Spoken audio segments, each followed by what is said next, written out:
les infos.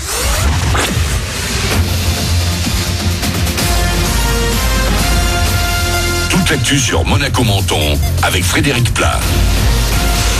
Bonjour, de la douceur cet après-midi sur Monaco et les Alpes-Maritimes. Le thermomètre va afficher jusqu'à 23 degrés sur le littoral, environ 10 degrés de moins le plus souvent au réveil. Côté ciel, parfois quelques passages nuageux, mais le plus souvent un beau soleil. C'était la météo sur Énergie avec La Trégo, votre restaurant les pieds dans l'eau. Port de Plaisance, Cap d'Agde. 4 morts, c'est le dernier bilan après les inondations du week-end dans les vallées des Alpes-Maritimes. 3 nouveaux corps ont été découverts hier à Saint-Martin-Vésubis, à Orge-Colomar. Par ailleurs, on est toujours sans nouvelles d'une vingtaine de personnes, dont 5 du côté de Breil. Pas mal d'évacuations ont eu lieu hier encore. Pour celles et ceux qui restent dans leur village isolé, la solidarité est impressionnante. À Menton, le centre de collecte n'a pas chômé ce lundi. Les dons sont arrivés non-stop toute la journée pour ceux qui ont besoin de tout. Marion Carbonel de l'Office du Tourisme s'est occupé toute la journée et avec de nombreux autres bénévoles de les réceptionner. Alors des vêtements chauds, parce que ceux qui ont perdu leur maison ou qui ont eu de la boue, ils n'ont plus de vêtements et qu'il va commencer à faire froid. Donc bottes, vêtements chauds, pour les enfants aussi, des couvertures et de la nourriture, surtout de la nourriture et de l'eau potable. Je suis hôtelière, j'ai apporté du ravitaillement pour ces pauvres gens qui sont complètement dépourvus de tout et dans le milieu d'une catastrophe horrible. Je connais des gens qui habitent là-haut mais qui heureusement sont sains et saufs, mais je crois qu'on n'a pas besoin de vraiment connaître quelqu'un de très près pour avoir de l'empathie et se dire qu'il faut absolument les aider du mieux qu'on peut parce qu'on ne peut pas faire grand-chose pour eux malheureusement, mais on essaie de les aider avec nos petits moyens.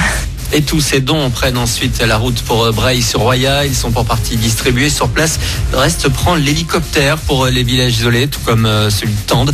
Des villages qui sont encore coupés du monde ce matin. Pas ou peu d'électricité, un réseau téléphonique qui revient tout doucement. Aujourd'hui encore, vous pouvez donner donc dès 9h jusqu'à 19h, toujours au Palais de l'Europe de Menton. Et toujours pas d'école non plus dans une vingtaine d'établissements des vallées azuréennes. Seules 4 écoles dans la Tinée vont rouvrir ce matin. Quant au président Macron, il doit venir demain dans les différentes vallées, notamment à la Roya, à la rencontre des secours, des élus, mais aussi des sinistrés. Lui est rentré à la maison. Donald Trump a retrouvé son bureau présidentiel hier après avoir passé 4 jours à l'hôpital à cause du coronavirus. Sans doute affaibli, il a tout de même tenu à enlever son masque pour dire un mot à la presse et s'adresser directement aux Américains. Le président a promis qu'il reprendrait bientôt la campagne. L'élection est programmée le 3 novembre. Le sport et le foot avec la fin du mercato hier à minuit. Le PSG a signé Rafinha, un ancien du Barça, dans les dernières minutes. Marseille récupère le défenseur français Michael Cuisance en provenance du Bayern Munich. Rennes, actuel leader de Ligue 1, a réussi à faire venir une pépite belge, l'attaquant de 18 ans, Jérémy Doku. Du côté de Monaco, Arthur Zagre est lui prêté à Dijon avec option d'achat. Il vient de fêter ses 19 ans et a disputé 3 matchs pour les Rouges et Blancs en Coupe de France et en Coupe de la Ligue. Il était également apparu à plusieurs reprises cet été lors des rencontres amicales de pré-saison de l'AS Monaco.